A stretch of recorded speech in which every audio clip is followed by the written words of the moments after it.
Quem é o Espírito Santo? Para ter comunhão e trabalhar com o Espírito Santo, precisamos conhecê-lo. Embora as metáforas usadas para descrever o Espírito Santo, como fogo, vento, água, óleo, pomba e assim por diante, tenham base bíblica, elas foram tão usadas que algumas pessoas não sabem quem ele realmente é. Vamos examinar a verdade fundamental. O Espírito Santo é Deus, assim como Deus o Pai e Deus o Filho. O Espírito Santo é um membro da divindade. A própria Bíblia o chama de Espírito Santo de Deus. Uma das coisas que Jesus ordenou a seus discípulos antes de ascender foi: portanto, vão e façam discípulos de todas as nações, batizando-os em nome do Pai, do Filho e do Espírito Santo. Mateus 28, versículo 19. Aqui Jesus coloca claramente o Espírito Santo na mesma categoria do Pai e do Filho. No livro de Atos, um homem chamado Ananias vendeu uma propriedade junto com sua esposa Safira e trouxe uma parte dos lucros para os apóstolos, fingindo que havia trazido tudo. Mas o apóstolo Pedro, cheio do Espírito Santo, repreendeu Ananias, dizendo: Ananias, por que encheu Satanás o teu coração para que mentisses ao Espírito Santo e retivesses parte do valor do terreno? Porventura, não era teu antes de ser vendido? E vendido, não estava o preço em teu poder? Como, pois, assentaste no teu coração este desígnio? Não mentiste aos homens, mas a Deus. Atos 5, versículos 13 e 4. Nestes versículos, Pedro testemunhou que o Espírito Santo é Deus, ao dizer que Ananias mentiu para o Espírito Santo, usando os termos de forma intercambiável. Versos do Antigo Testamento, inspirados pelo Espírito Santo, são mencionados no Novo Testamento como sendo escritos pelo Espírito Santo. Por exemplo, Isaías 6, versículo 9 diz: Vai e dize a este povo: ouvi de fato e não entendeis, vede por certo e nada percebeis. Quando Paulo citou este versículo no Novo Testamento, ele o atribuiu ao Espírito Santo. Por isso, ouvi e vede que por muito tempo, por cerca de 2 anos, não somente em Éfeso, mas também em quase toda a província da Ásia, e destes vós testemunho. Atos 28, versículos 25 a 26. A partir de passagens bíblicas como essas, entendemos claramente que o Espírito Santo faz parte da Santíssima Trindade. Podemos também ver que o Espírito Santo é Deus e que ele realiza a obra que somente Deus pode fazer.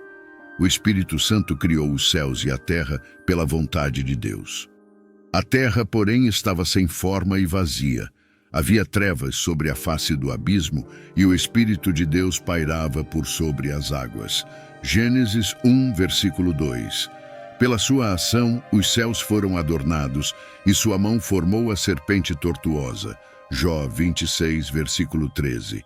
O Espírito Santo ressuscitou os mortos, e que, mediante o Espírito de Santidade, foi designado Filho de Deus com poder pela ressurreição dos mortos, Jesus Cristo, nosso Senhor. Romanos 1, versículo 4. Da mesma forma, considerem-se mortos para o pecado, mas vivos para Deus em Cristo Jesus. Romanos 6, versículo 11. O Espírito Santo faz com que as pessoas nasçam de novo. Respondeu Jesus: digo-lhe a verdade, ninguém pode entrar no reino de Deus se não nascer da água e do Espírito. O que nasce da carne é carne, mas o que nasce do Espírito é Espírito. João 3, versículos 5 a 7. Não se surpreendam com o que estou dizendo, é necessário que vocês nasçam de novo. O Espírito Santo repreende o mundo do pecado, da justiça e do juízo. Quando ele vier, convencerá o mundo do pecado, da justiça e do juízo. João 16, versículo 8. O Espírito Santo expulsa demônios. Se, porém, eu expulso demônios pelo Espírito de Deus, então, certamente, chegou a vós o reino de Deus. Mateus 12, versículos 5 e 8. Além dessas provas, o Espírito Santo possui todos os atributos de Deus. Somente Deus é eterno, onisciente, onipotente e onipresente. E o Espírito Santo possui todas essas características. Hebreus 9, versículo 14, afirma que o Espírito Santo é eterno. Muito mais o sangue de Cristo, que pelo Espírito eterno, a si mesmo se ofereceu sem mácula a Deus, purificará a nossa consciência de obras mortas para servirmos ao Deus vivo. O Espírito Santo é onisciente, pois Deus nos revelou isso por meio do Espírito, porque o Espírito sonda todas as coisas, até mesmo as coisas mais profundas de Deus. 1 Coríntios 2, versículo 10. O Espírito Santo conhece todas as coisas, inclusive as mais profundas de Deus. O Espírito Santo é onipresente. Respondeu o anjo: o Espírito Santo virá sobre você, e o poder do Altíssimo a cobrirá com a sua sombra. Assim, aquele que há de nascer será chamado Santo, Filho de Deus. Lucas 1, versículo 35. Claramente, o Espírito Santo é o poder do Altíssimo e nada é impossível para Deus. Por fim, o Espírito Santo é onipresente. Para onde poderia eu escapar do teu Espírito? Para onde poderia fugir da tua presença? Se eu subir aos céus, lá estás. Se eu fizer a minha cama na sepultura, também lá estás. Salmos 139, versículos 7 a 8. Assim, o Espírito Santo, que é eterno, onisciente, onipotente e onipresente, é também majestoso, santo e glorioso, assim como o Pai e o Filho. O Espírito Santo possui uma personalidade. Quando percebemos que o Espírito Santo é um ser com personalidade, assim como o Pai e o Filho, nossa postura em relação a ele muda completamente. Existem várias maneiras pelas quais a natureza pessoal do Espírito Santo influencia nosso relacionamento com ele. No livro A Pessoa e a Obra do Espírito Santo, o autor destaca a importância da personalidade do Espírito Santo. Ele enfatiza que apenas um ser com personalidade pode entender nossos problemas e nos ajudar. Não podemos dialogar com pedras, árvores ou uma força impessoal, mas como uma pessoa divina, o Espírito Santo pode compreender profundamente nossos assuntos e nos ajudar. Isso nos capacita a buscar a ajuda dele. O hino coreano contém várias orações ao Espírito Santo pedindo sua ajuda. A primeira linha de um desses hinos suplica: Espírito do Deus vivo, venha sobre mim. Se o Espírito Santo não fosse uma pessoa, como ele poderia conhecer nossas circunstâncias e nos ajudar? A evidência bíblica nos mostra claramente que o Espírito Santo é uma pessoa. Isso fica claro em toda a Bíblia. As pessoas frequentemente não diferenciam entre personalidade quando dizemos que qualquer entidade é uma pessoa. Algumas pessoas, erroneamente, entendem que isso significa que essa entidade deve ter uma forma física como a nossa. No entanto, Jesus não tinha uma forma física como a nossa após ter ressuscitado. Isso significa que Jesus perdeu sua personalidade? Claro que não. Eu não conheço nenhum crente que discordaria da afirmação de que o Pai é uma pessoa viva, embora ninguém tenha visto Deus, pois Deus é Espírito. Jó 4, versículo 24. Deus é Espírito e seus adoradores devem adorar em espírito e em verdade. Qualquer entidade é uma pessoa, independentemente de sua corporalidade, se ela tiver os atributos de uma pessoa. Como o Espírito Santo possui todas as características de uma pessoa, mesmo sendo invisível, ele é uma pessoa. Vamos examinar as provas bíblicas disso. Sabemos que o Espírito Santo é uma pessoa porque a Bíblia regularmente atribui ações pessoais ao Espírito Santo. Aqui está uma breve lista dessas ações pessoais.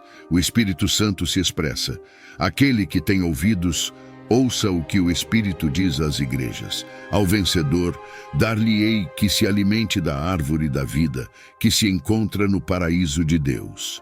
Apocalipse 2, versículo 7. O Espírito Santo nos ajuda em nossa fraqueza. E da mesma maneira, também o Espírito ajuda as nossas fraquezas, porque não sabemos o que havemos de pedir como convém. Mas o mesmo Espírito intercede por nós com gemidos inexprimíveis. Romanos 8, versículo 26. O Espírito Santo intercede por nós em oração. Também o Espírito, semelhantemente, nos assiste em nossa fraqueza, porque não sabemos orar como convém, mas o mesmo Espírito intercede por nós sobremaneira, com gemidos. Romanos 8, versículo 26. O Espírito Santo nos ensina. Mas o Consolador, que é o Espírito Santo, a quem o Pai enviará em meu nome, esse vos ensinará todas as coisas e vos fará lembrar de tudo o que vos tenho dito. João 14, versículo 26. O Espírito Santo glorifica a Jesus, mas quando vier aquele, o Espírito da verdade, ele vos guiará em toda a verdade, porque não falará por si mesmo, mas dirá tudo o que tiver ouvido e vos anunciará o que há de vir. João 16, versículo 13. O Espírito Santo recebe ordens para não ir a certos lugares, mas foram impedidos pelo Espírito Santo de pregar a palavra na província da Ásia. Dirigiram-se então a Mísia, mas o Espírito de Jesus não o permitiu. Atos 16, versículos 6 e 7. Uma das coisas mais tolas que as pessoas estão tentando fazer hoje é usar o Espírito Santo para seus próprios propósitos. O Espírito Santo não é uma entidade impessoal, um objeto inanimado ou um poder desconhecido a ser usado. Ele é uma pessoa real e hoje as pessoas o usam para realizar sua própria obra, de acordo com sua vontade.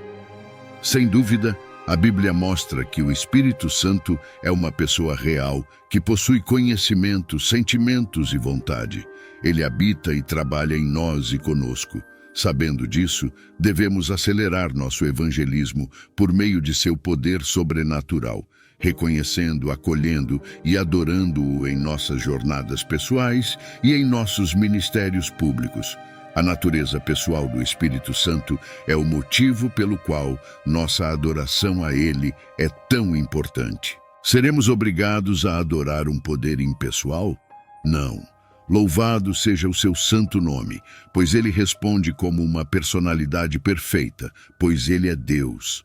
É essencial reconhecer a natureza pessoal do Espírito Santo e honrá-lo em nossa adoração e serviço. Ele é Deus, com conhecimento, emoções e vontade própria. Ele trabalha em nós e através de nós, capacitando-nos a realizar a obra de Deus neste mundo.